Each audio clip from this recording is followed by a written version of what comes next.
Good morning, good afternoon, gentlemen. Today we're going to have a little story time. I'm out here running errands in Birmingham, Alabama, and there's a laundry list of things that I want to make some videos about. But what was really weighing on my mind the most today was getting married is the worst thing I've ever done to ruin my life. And I've done it 2 times. So why didn't I learn the first time? Well, that's a whole video all in itself. The first one and the second one were the absolute polar opposites of one another on paper. The first one used to be a stripper. She wasn't a stripper when I met her, and definitely wasn't a stripper when I married her. She worked for me. And then the second one was an Ivy League graduate, perfect SAT score, rich parents, biracial, white and Asian chick. Like, they couldn't be more different. And the result of both of those marriage arrangements was almost identical in many ways. Very, very different in one specific way. The first one really, really went out of her way to turn my daughter against me and like drag me through court and try to put me in jail and all this type of shit. And the second one has gone out of her way to not do that. So that, I think, is a blessing, and I'm very, very grateful for that, because I am also very well aware of how much of a hostage you are to the system when you decide to get married. Now, the first marriage was an actual legal marriage involving the government in the state of Colorado, and the second one was not a legal marriage in any way, shape, or form. We just involved a chapel and our families, and we made a marriage agreement between one another, and we had all of that, witnessed before God and everything. But we didn't actually go to the courthouse or get a marriage license or any of that. So the second one, even though I still ended up in her leaving me and taking my daughter. We had a daughter on the second marriage as well. Taking my daughter and moving over 1,000 miles away so I can't see her and all that shit. There's some exact similarities there, and also some major differences. But that's not the point. The point of the story is,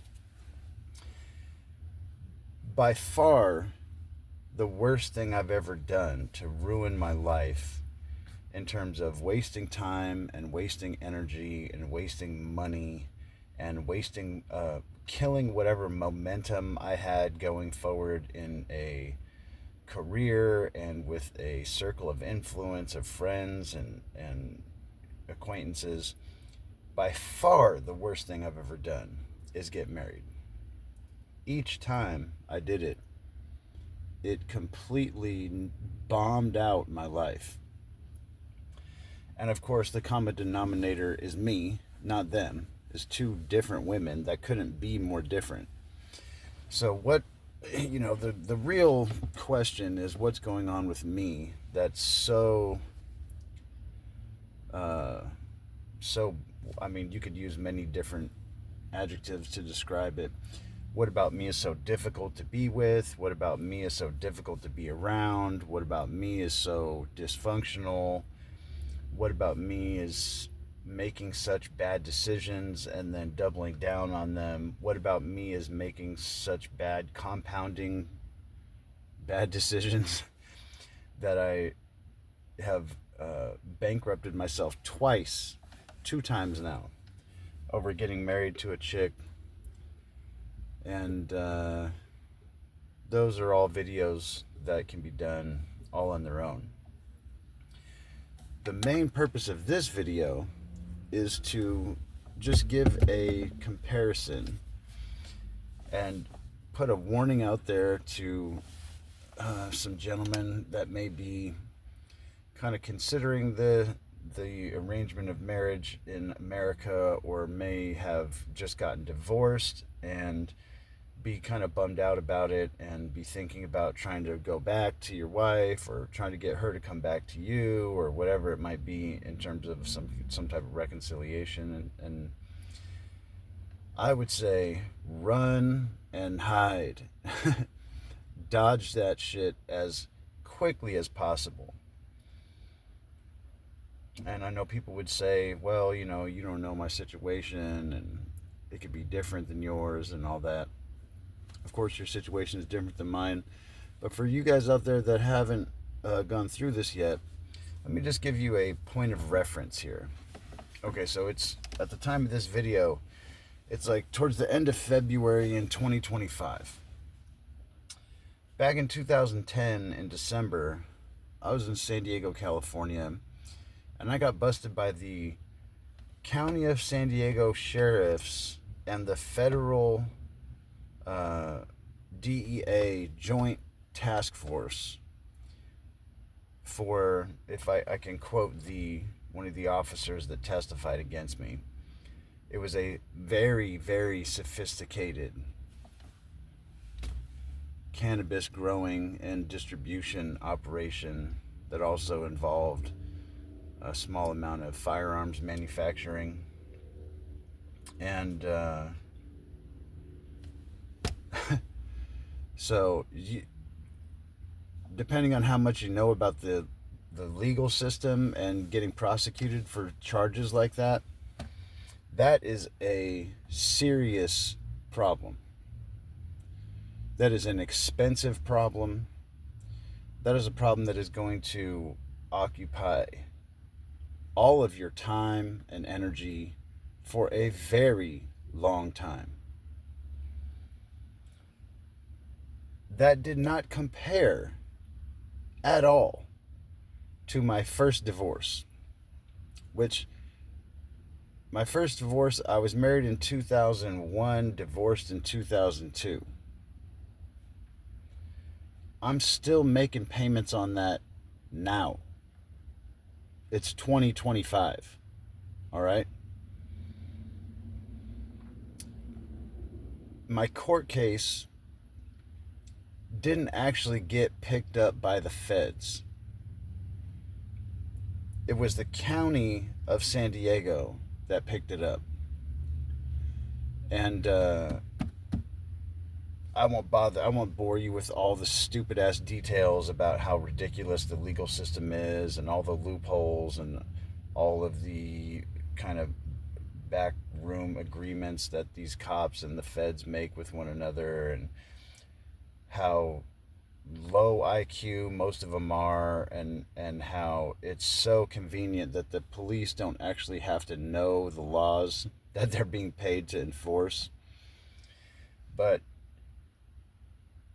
the moral of the story is, I didn't hire an outside attorney. I was just represented by a public defender, which is a huge mistake. But when they take all of your money, unless you have people who are going to loan you, in my case, this would have cost a couple $100,000. I did over 30 appearances in courtrooms. And I ended up taking a deal where I did exactly 0 time in custody. When they got me, I was locked up in a holding cell for roughly 8 hours before the homies bailed me out, and I was able to outsmart my public defender and all the cops and the county prosecutor that was trying to take me out. And in San Diego, especially in North County, they do not miss. Okay, so part of it is I got lucky. Part of it is I was blessed by God. And part of it was that I was strong enough or dumb enough or whatever you want to call it to not flinch when they tried to strong arm me into taking some shitty deal where they were like trying to get me to take 50. It makes me laugh, the fucking shitty deal that they were trying to get me to take from the very beginning. They were trying to get me to like take 15 years in prison and telling me it was a good deal and shit. Oh my God. They got me, they got my girlfriend, they got my partner's brother. My partner wasn't there at the time when we got busted. They're trying to find out where he was. Like, we're gonna tell these motherfuckers. It was something else. So anyway, I got facial scars on every quadrant of my face, my head. I've broken all my fingers, both my wrists, all my toes, both my ankles, blown out both my knees. All right. I'm still getting cosmetic surgeries to replace my teeth.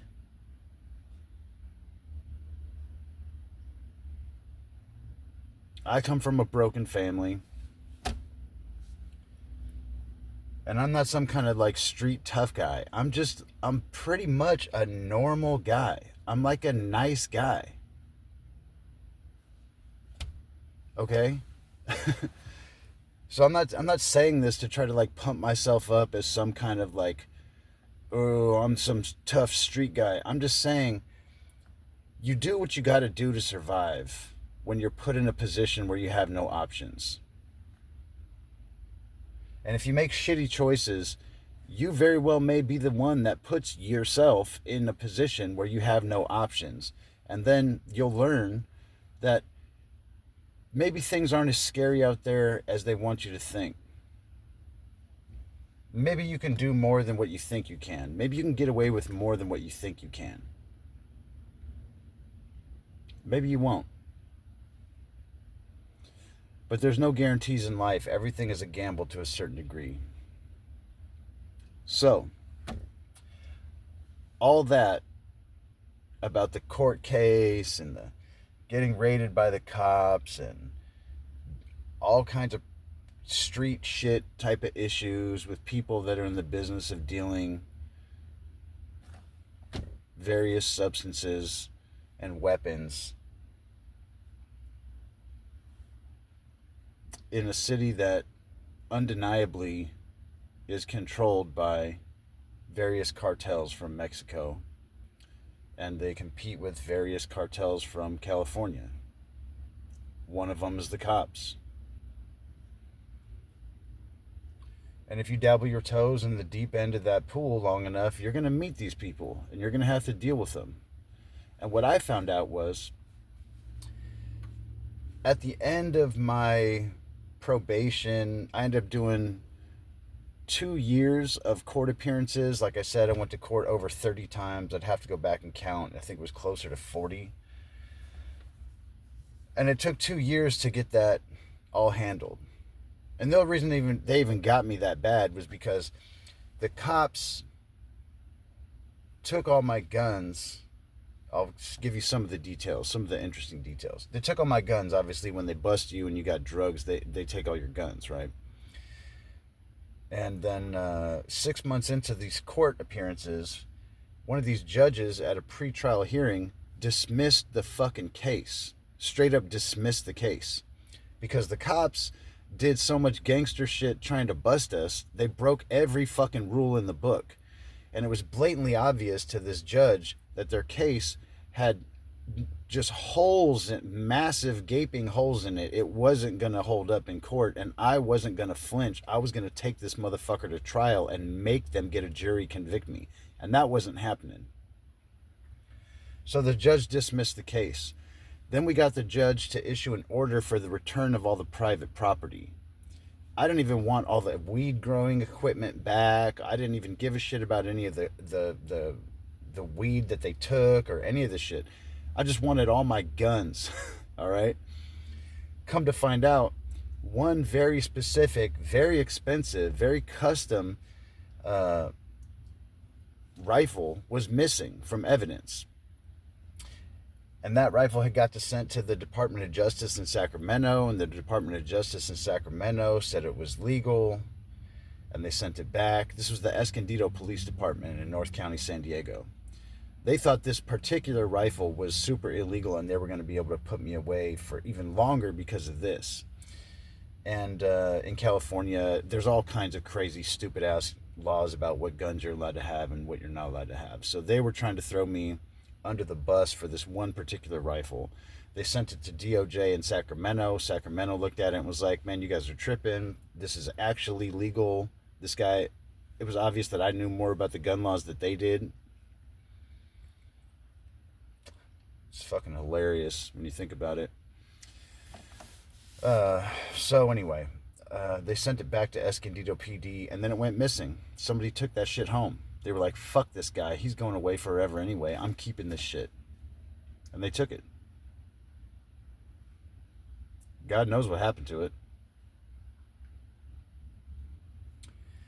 So when the judge issued the order for the return of all the private property, specifically listing out all the different guns, the Escondido PD was going to be exposed for this one missing, right?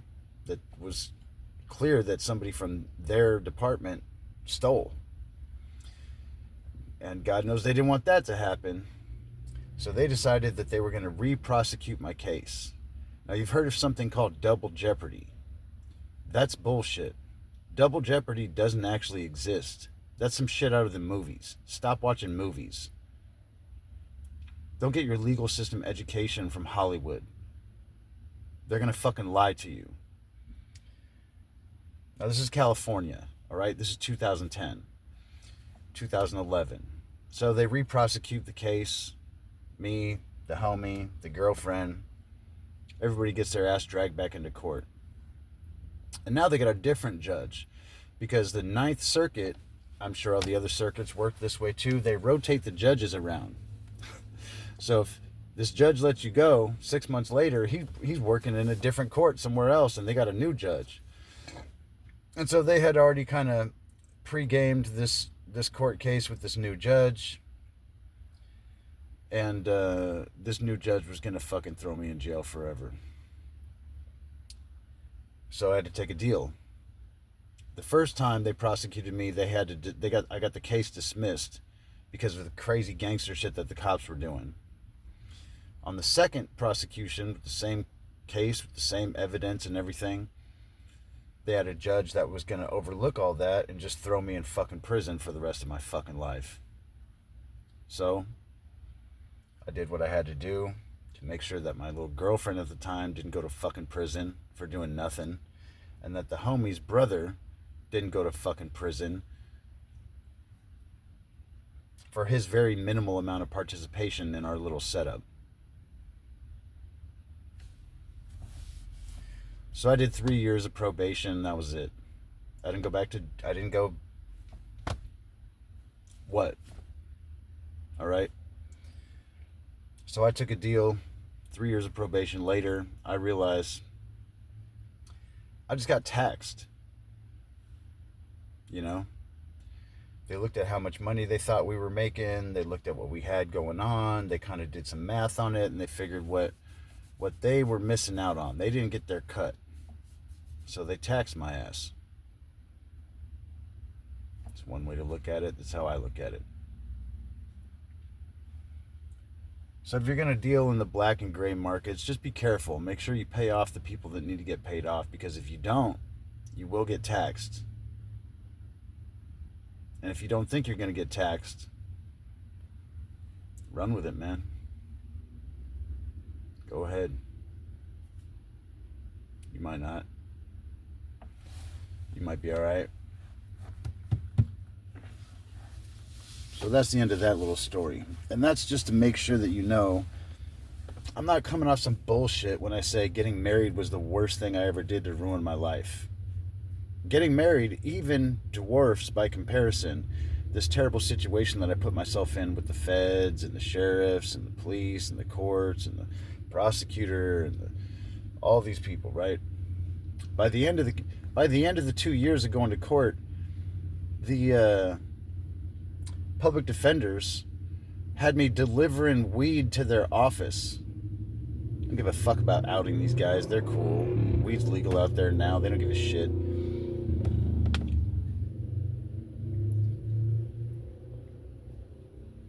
Nobody gave a shit. They thought it was cool. They didn't want me to go to jail or prison. They were just taxing me. So anyway, don't get married. It's way worse. It's way worse.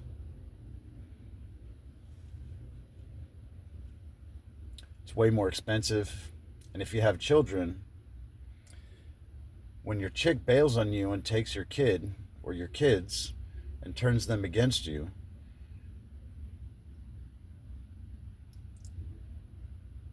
it's unbelievable the amount of pain that you live with from being a party to that arrangement. When the marriage falls apart, it's like, whatever. This fucking chick can keep it pushing, move on down the road. You know what I mean? Fuck off. But when they go above and beyond to destroy you and alienate you from your children, well, that's leverage being used against you that you don't have any answer for. There's nothing you can do.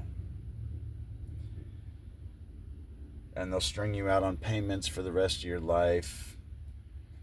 They'll drag you into court multiple times over that. And it really is it's an amazingly evil punishment to endure. And so the worst part of it isn't it's debatable what the worst part of it is. It's going to vary a little bit from one guy to the next. But let me tell you, what you're not really aware of is the evil nature that women do have, okay? To different amounts, they'll be able to control it and to deny these urges that they have, to actually let this evil out into the world and feed it.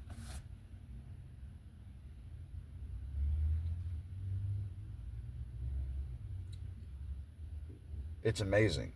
And it's stuff like that that really, even more now, makes me think that the Bible is true and God is real, because at church, they're just going to teach you to simp. Your church isn't a church. It's a tax evasion operation. They're going to tell you to simp to women. My church did. I grew up simping. I had sex and relationships on easy mode from when I was like 14, okay? And they were just teaching me to simp and simp and simp. And man, but at some point you're going to learn not to do that. You're going to go and have some experience. You're going to see the light to a certain degree, and you'll stop simping. And then you're going to have to, come up with a new way of operating with women, and you're going to have to figure out the way of operating that is the actual righteous way, is be nice to them, be friendly, be fair, but you have to be firm, and you have to be honorable, and you have to be righteous. And you have to know that it is a sin to pedestalize women. So don't do that. And if your church is teaching you to simp, that's not a church. That's a tax evasion scheme. And they're scamming people. Sorry. I didn't make it like this. I just work here.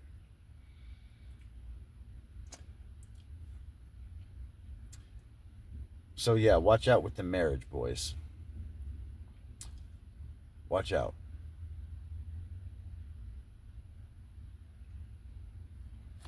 all we do is win. Stay winning.